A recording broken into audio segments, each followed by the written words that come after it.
Hey everybody, welcome back to Whiteboard Finance. My name is Marco, and today we're tackling a controversial but important question. Does the U.S. government want a recession? Now, I know that might sound crazy, but stick with me. There's $9.2 trillion in U.S. debt that will either mature or need to be refinanced in 2025, and the quickest way to lower interest rates ahead of massive refinancing would be, dun, dun, dun, a recession. All right, so let's break it down. So you can see here that we have 9.2 trillion. Okay, this is in millions. And you can see that this is coming due at any point in 2025, and I'll get into the exact dates here in a second. But this is massive, you guys. This is absolutely huge. Over the past 2 months, the 10-year Treasury yield has dropped about 60 basis points. So why is this happening? Well, there's 2 reasons. 1, we have anticipation of deficit spending cuts, and 2, there's a rising uncertainty and recession fears. So you can see that in the market with the extreme fear, greed, and index that we talked about yesterday. And here's the kicker. A recession would almost guarantee rate cuts, okay? But why is that? So let's move forward.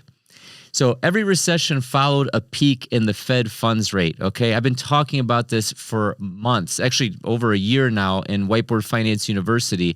But if you look at all these charts or all these gray bars, these signal recessions, you guys, and the rates are always at their peak just a little bit before the recession starts. Every U.S. recession since the 1980s has come after a peak in the Fed funds rate. Okay, so when the economy slows down, the Fed steps in to stimulate growth. So what does that mean?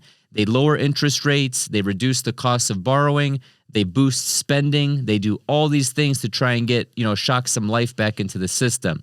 So if this sounds familiar, that's because we've seen it happen time and time again. And with the way economic growth has cratered since the trade war began, a recession might already be in the cards. So this is where things get really interesting, okay? So this is basically a chart of WTI. This is crude oil. So oil prices have dropped to a 6-month low, and guess who's been talking about lowering oil prices? Yeah, the Donald, baby, the Donald.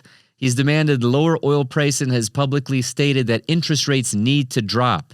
Now, let me ask you this. What is the fastest way to lower oil prices? Obviously, a recession. So why is that? Because demand drops, which pushes prices lower, bringing down inflation naturally. Okay, so is it possible that Trump wants a recession to achieve this? Is he playing 17-dimensional chess, 4D chess, 17D chess? Let's see. So you can see here that when Trump is inaugurated and then Trump calls on OPEC to lower oil prices, and then you can see the trade war beginning, U.S. market tops, and then now here we are basically at the time of this recording, just before the 12th of March, oil prices fall 20% in 2 months. So we can see in this screenshot right here regarding the oil prices, this is the Donald demanding OPEC to lower oil prices. You can read the quote down here, but I won't go any further just because we have other clips to get to, particularly this one. So inflation expectations have risen for 3 consecutive months, okay? Consumers can now expect inflation to hit 6% over the next year. This should delay rate cuts, yet markets are pricing in a recession anyway. We can see that already, you guys. So what's happening? So it's very simple. A recession may be the only way to get rates down. We talked about this earlier in the video. And just last week, Trump said he's not even watching the stock market, okay? Trump always watches the stock market. So that's a little bit of BS right there. And I don't mean balance sheet. This means he's signaling something else, that he's willing to do whatever it takes to lower rates to reduce the trade deficit, even if that means pushing the U.S. into a recession. So check out this clip right here. But you may get it again with these tariffs, right? I mean, one CEO said to me, my input costs have already started to go up. I'm going to have to raise prices. In the meantime, guess what? Interest rates are down for the last 3-4 days at good levels. I mean, when you add interest rates, you're talking about it's gone down. I've been saying, let's get interest rates down. Nobody ever gets rich when the interest rates are high because people can't borrow money. Interest rates are going down. You know what else is going down? Lower the rates, ZERP. What have I been trying to get down? Oil. Energy. Energy's going down. I'd love to see energy go down. Energy is really what caused it. They screwed up my energy. I had the most energy, and they screwed it up. Then they went back to it. It was going through the roof. They went back to some drilling, but it was gone. It was hopeless. It was lost. Big energy. BD energy. Energy's gone down, and interest rates have gone up over the last week. That's a big thing. I love that. I love it. Okay, that's BD energy. Okay, love it. Look, I'm just joking. At the end of the day, dude, whether you like him or not, he's funny. Okay, he's got very good comedic timing, in my personal opinion. So if we take a look at this is the inflation chart that I was getting at when I played that clip. So you can see here that it's climbing up, okay? And this is the rate expectation. This is the 6% that I was talking about earlier. So with everybody talking about recession this, recession that, not even looking at the stock market, there is the Atlanta Fed talking about lowering the GDP estimates. So recession forecasts are being talked about. And if you are scared about a recession and you want a little insurance policy on your portfolio, take a look at today's sponsor, JM Bullion. If you're looking for an insurance policy on your portfolio and you're trying to diversify into either alternative assets or get outside fiat land, at the time of this recording, gold has outperformed the S&P 500 by over 20%. I buy all of my gold bullion and precious metals. Oh, shit. It's real. It's real. From JM Bullion. I've been doing so for 10 years. I allocate a percentage of my net worth to gold, and I think of it as an insurance policy on the rest of my portfolio. So during times of unprecedented money printing, aka right now, gold is a smart choice to preserve your purchasing power. JM Bullion is one of the biggest precious metals dealers in the United States, with over $11 billion in precious metals sold and more than 6 million deliveries completed. They have over 400,000 customer reviews with an impressive average rating of 4.8 out of 5 stars. Join millions of satisfied customers who trust JM Bullion the same way I have for 10 years now. Make sure to use my link in the description so they know I sent you. Happy stacking. Okay, so let's get back to this prediction from the Atlanta Fed. You can see this. The estimate falls from plus 3.9% to negative 2.8% in just 4 weeks. This is the GDP forecast. Look at this, you guys. This is insane. I haven't seen a drop this big. This is let's see, 3.9 plus 2.8. That's a huge swing, okay? That's 6.7 if I did my math correctly on the fly.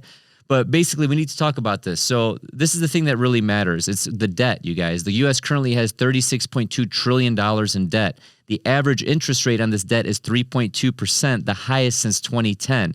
And $9.2 trillion of that debt is due in 2025. So 70% of it is going to need to be refinanced between January and June of 2025. And we're basically right in the middle point there right now in March. So the interest rate on this debt is set to jump by 1 percentage point. And it's a huge problem for the U.S. government because it means that debt payments will skyrocket unless rates come down. So the U.S. government needs to lower interest rates, and they need to do it fast. So this is talking about them lowering rates. This is the table. It's basically just a prediction table. You can see in this top column or this top row right here, these are basis points. So it's just 1/100%. So this really means 2.25 to 2.5, 2.5 to 2.75, et cetera, et cetera. You can pause the screen here and see the probabilities.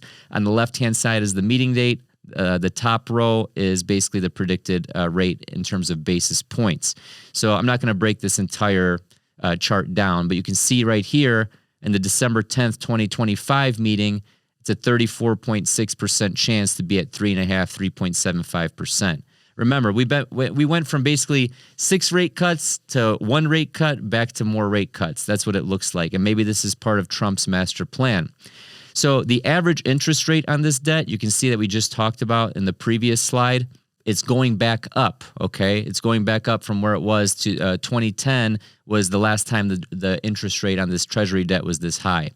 But here's the fact of the matter is that the U.S. spends way more than it makes, okay? In 2024, the U.S. spent $7.8 trillion while revenue was only $5 trillion. That's $1.56 spent for every dollar made. Okay, you don't need Dave Ramsey to tell you that's bad, okay? 1 + 1 = 2. So the debt crisis isn't going away anytime soon. And that brings us to something that happened in 2023. So back then, studies showed that a recession might only be the way to lower inflation. So if the Fed tried to push this soft landing narrative, but, you know, let's be honest, you guys, rates are still high. Inflation is still a problem, and the debt crisis is still growing. So you can see the federal government's financial position and condition in this chart right here. You can see their gross cost minus earned revenue, and then we have gain or loss from changes in assumptions. Net cost budget deficit is 1.832. Okay, this is 1,832 billions, which is 1.8 trillion, sorry. So if we continue, you can see here that the Federal Reserve will be hard-pressed to lower inflation without a significant blow to U.S. economic activity and its sharp rise in unemployment, okay? So again, the Fed's mandate is to keep inflation low. Same thing with unemployment.